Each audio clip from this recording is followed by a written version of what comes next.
galera, tudo bem? Está começando mais uma aula de matemática e suas tecnologias com o professor Marcondes Silva para a preparação do Enem de 2020.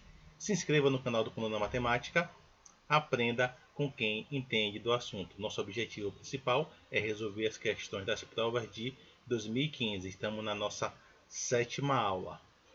Prova do Enem de 2015. Nosso objetivo principal é resolver de 2015 a 2019. Lembrando vocês que logo após a prova de 2015 estarei iniciando a prova de 2019. Espero que estejam estudando, se dedicando, que o Enem está às portas. Então vamos nos dedicar mais, galera, vamos nos empenhar, vamos resolver questões para que vocês possam estar afiados na prova do Enem de 2020. Tem algumas questões do Enem 2015 que eu pulei, galera, porque são muitas questões. Aí eu peguei as mais apropriadas. Claro, se vocês quiserem que eu resolva as outras questões, eu estarei resolvendo, ok? Então vamos pegar essas 4 questões daí da nossa 7ª aula e vamos que vamos. Questão 160 da prova cinza de 2015. Para o modelo de um troféu, foi escolhido um poliedro P, obtido a partir de cortes no vértice de um cubo. Um corte plano em cada um dos cantos do cubo, retira-se o canto, que é um tetraedro de arestas menores do que a metade da aresta do cubo. Beleza? Cada face do poliedro P, então, é pintada usando uma cor distinta das demais faces. Com base nas informações, qual a quantidade de cores que serão utilizadas para a pintura de face do troféu? Em primeiro lugar, eu tenho que ter a minha figura geométrica. Eu tenho que ter o cubo, não é isso? Observe que a questão me dá o cubo como o poliedro. Beleza? Então vamos desenhar o cubo, não é isso? Ou seja, vamos desenhar o cubo para ter uma visualização melhor do que ele pede. O cubo é composto por vértices, faces e arestas, mas a questão determina que eu só vou utilizar as faces e os vértices, beleza? Então o cubo é composto por 6 faces e 8 vértices. Então essas pontinhas daqui, ó, do cubo, né, são os vértices, tá vendo? E os lados do cubo, eles são as faces. Olha o que ele fala. Com um corte plano em cada canto do cubo, então, quando efetuou esse corte aqui, ó, galera, na figura, ó, o corte na figura, eu vou formar em cada canto dele um triângulo. Observou? Vamos ver isso aí. Eu vou dizer a vocês o porquê disso.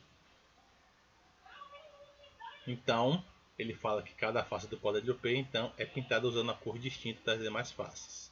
Logo, eu digo que cada vértice torna uma face triangular. Beleza? Cada vértice torna uma face triangular. Por quê? Porque se eu pegar cada vértice e ligar pelos lados, eu vou formar um triângulo. Então, se eu tenho 8 vértices ligando as pontas face a face, então, em vez de eu ter 8 vértices, eu vou ter o quê? 8 faces triangulares. Não é isso? Se eu ligar ponta a ponta o vértice, eu vou ter 8 faces triangulares. Por isso que temos que ter a visão da figura geométrica. Bora ver o que ele pede, galera? Com base nas informações, qual a quantidade de cores que serão utilizadas para a pintura das faces do troféu. Beleza? Então logo eu determino que 6 faces mais as 8 novas faces triangulares, eu vou ter um total de quantas faces? 14 faces. Porque além das nossas faces, que são 6, e ligando as pontas do vértice para formar face triangular, eu vou ter 8 novas faces triangulares. Sendo assim, 8, que são das novas faces, mais os 6, eu tenho 14 faces. Logo, eu tenho a alternativa C como resposta. É uma questão que requer uma A questão requer uma atenção mais aguçada. Não é isso? Porque a gente tem que ter o cubo. A gente tem que ver o que ele determina na questão. Por que essa face triangular? Porque ele fala que o objetivo, na verdade, é a quantidade de cores que serão utilizadas na pintura da face do troféu. A quantidade de cores que serão pintadas, eu tenho que ter, além das minhas 6 faces, eu tenho que ter os 8 vértices que eu transformei em faces triangulares. Logo, eu tenho 8 mais 6, 14 faces. Dúvida? Deixe no comentário, viu, galera? Essa questão, então a alternativa correta é a letra C.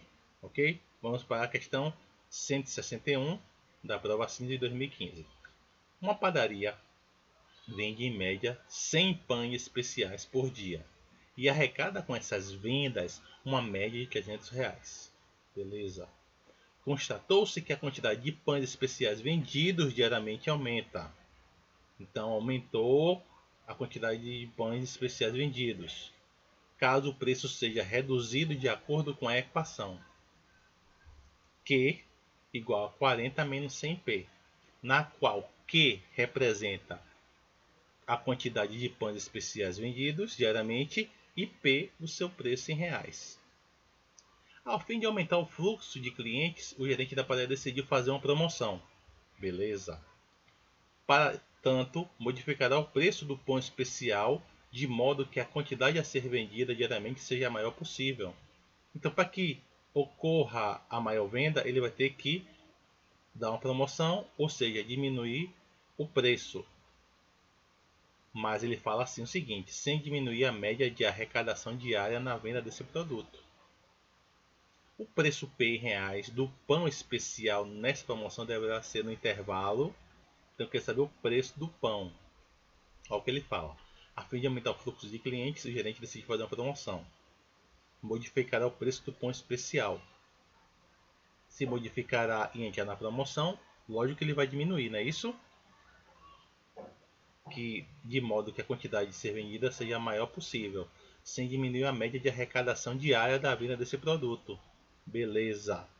O preço P em reais do pão especial nessa promoção deverá ser no intervalo pães especiais vendidos vezes o preço de pães vendidos. Observe só. O preço de pães especiais vendidos eu vou determinar pelo valor de quem? Pelo valor de Q, não é isso? E o preço de pães vendidos vai ser o valor de P. Então o produto dele vai dar igual a quanto? 300, como diz na questão inicial. Então eu posso dizer que Q vezes P, pães especiais vendido, eu posso dizer que Q vezes P igual a 300. Ok, galera? Nisso aí eu vou transformar em Q. O que eu tenho? O que é quem? 400 menos 100p vezes P igual a 300. Quando eu faço essa distributiva, eu caio numa equação do segundo grau. Não é isso? Até alguma dúvida? Não, qualquer coisa deixe nos comentários, viu, galera? Que eu vou estar lá respondendo.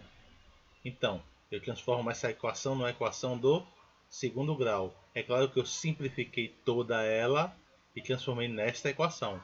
P ao quadrado menos 4p mais 3 igual a 0. O objetivo é achar o delta.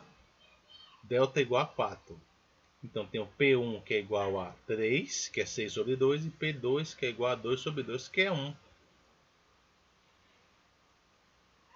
Aí você pergunta, Marcondes tem dois valores positivos, e aí? Se ele vai fazer uma promoção, eu vou pegar o quê? O menor valor, não é isso? O valor da promoção. Não vou pegar os R$3, que é um valor alto. Eu vou pegar o menor valor entre eles. Então cuidado, viu? Que podia ser ali. Letra D que está entre 3,50 e 4,50. Não. P igual a 3 ou P igual a 1. Logo poderá ter o preço reduzido para R$1. Então tá entre 50 centavos e 1,50. Logo temos a letra A. Alguma dúvida? Qualquer coisa, deixe nos comentários. Viu? Que eu vou estar tirando essas dúvidas com vocês. Beleza? Tentem resolver ela, tentem refazer, tentem aprender a interpretar. Ver o que a questão quer, ver o que a questão pede, quais são os dados da questão. Então, vamos nos aprimorar cada vez nisso, viu, galera? Então, vamos passar para a nossa questão. Vamos para a questão 163. Ok, galera? A 162 eu larguei um pouquinho ela de mão, porque são muitas questões. Aí eu estou pegando agora as questões aleatoriamente seguindo uma ordem. Beleza? O acréscimo de tecnologia do sistema produtivo industrial tem por objetivo reduzir custos e aumentar a produtividade. No primeiro ano de funcionamento, uma indústria fabricou 8.000 unidades de um determinado produto. No ano seguinte, investiu em tecnologia adquirindo novas máquinas. Se ele adquiriu, ele aumentou a produção em 50%. Estima-se que esse aumento percentual se repita nos próximos anos, garantindo anualmente ou crescimento anual de 50%. Considere P a quantidade anual dos produtos fabricados no ano T de funcionamento da indústria. Se a estimativa for alcançada, qual é a expressão que determina o número de unidades produzidas P em função de T? Observe que a indústria fabricou 8.000 unidades. Mas se ele investir em tecnologia, aumentou a produção em 50%. Então, à medida que ele for investindo, ela vai ter o crescimento anual de 50%. Porque ele fala assim, estima-se que esse aumento percentual se repita nos próximos anos, garantindo um crescimento anual de 50%. Observe que as alternativas estão em forma de equação. Normalmente uma equação exponencial. Então, quando a gente lembra equação exponencial, a gente pode determinar nessa equação exponencial se isso é uma progressão. Por que uma progressão, Marcondes? Porque à medida que vai passando no ano, vai aumentando o crescimento de 50%. Mas é uma progressão aritmética ou geométrica? Tem que ver aí também que tipo de progressão eu vou utilizar. Se ocorreu a cada ano um crescimento de 50%, eu estou fazendo um processo multiplicativo. E o processo multiplicativo cai aonde? No APA ou no APG?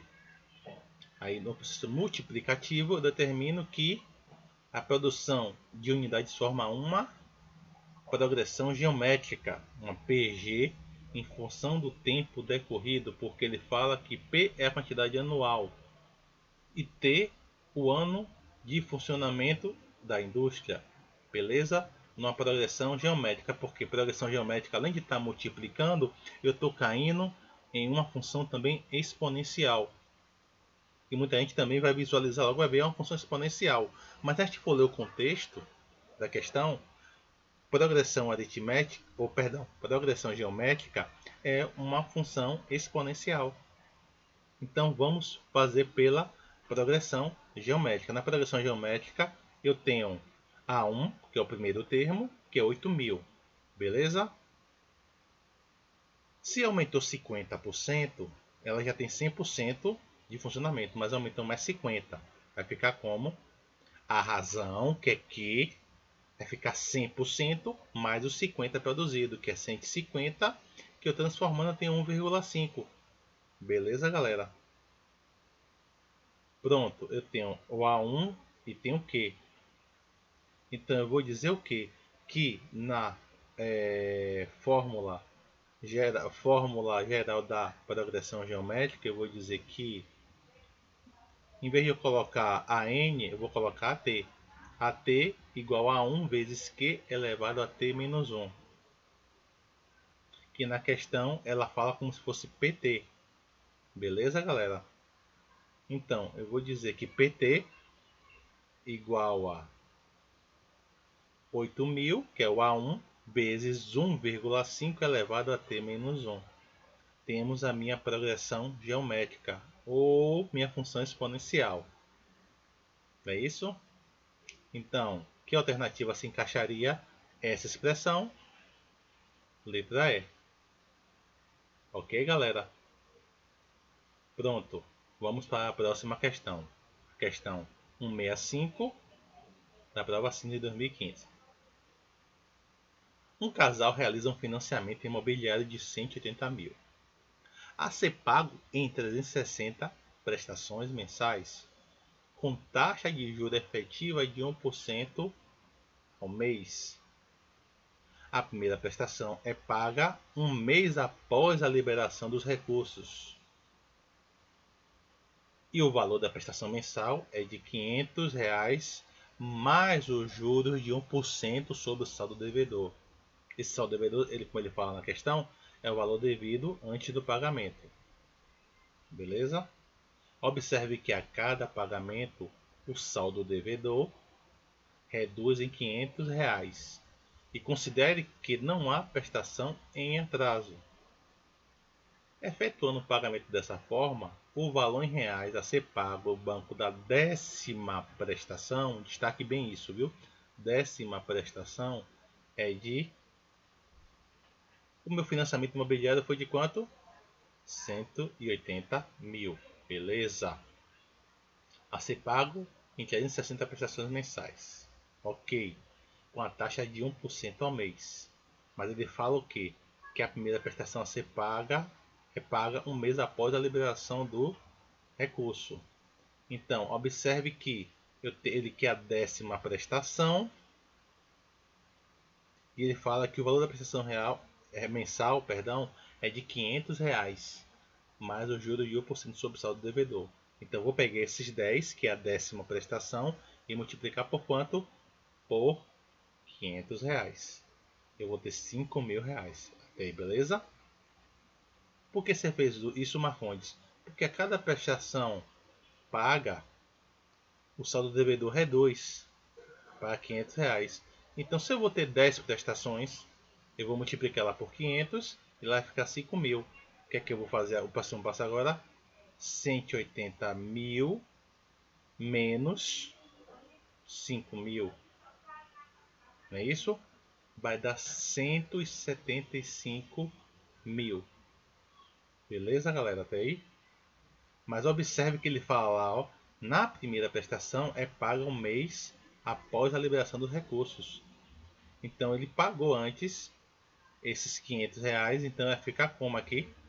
175 mil mais R$ 500, que deu 175.500. Mas esse 1% sobre o saldo devedor. Então eu vou ter que fazer 1% de quanto? De 175.500, que dá 1.755. Efetuando o pagamento dessa forma, o valor real a ser pago do banco na 10ª prestação. Esse 175 eu vou somar com quem, galera? Com os R$ 500. Por que, Marcondes, com os R$ 500? Que vai ser sempre aquela primeira prestação paga, não é isso? Que vai ser o valor da prestação mensal, que é de R$ 500. Então vai ficar 1.755 mais 500 vai dar 2.255. Logo temos a alternativa letra D. Ok, galera? Essa é uma questão de porcentagem, mas que requer, ela tem muitos atributos. A gente tem que seguir o passo a passo dela. Que qualquer pegadinha vocês se passam. Ok, galera? Vamos para a próxima. As exportações de soja do Brasil totalizaram 4,129 milhões de toneladas no mês de julho de 2012 e registraram um aumento em relação ao mês de julho de 2011, embora tenha havido uma baixa em relação ao mês de maio de 2012. A quantidade de quilogramas de soja exportada no Brasil no mês de julho é de... Se é tonelada, eu vou transformar toneladas para quilo, não é isso? Uma tonelada vezes 1.000, que é igual a 1.000 quilos. Então, milhões, em notação científica, é representado por 10 elevado à sexta. Então, se eu tenho 4,129 milhões, vai ser 10 à sexta com 10 à nona. Perdão, 10 à sexta com 10 à terceira, que é de 1.000 quilos. Logo, a gente vai ter 4,129 vezes 10 elevado à nona. Ok, galera? Estamos finalizando mais um vídeo. Até a próxima se inscreva no canal, ative o sininho e deixe seu like. Se cuida, galera. Tchau.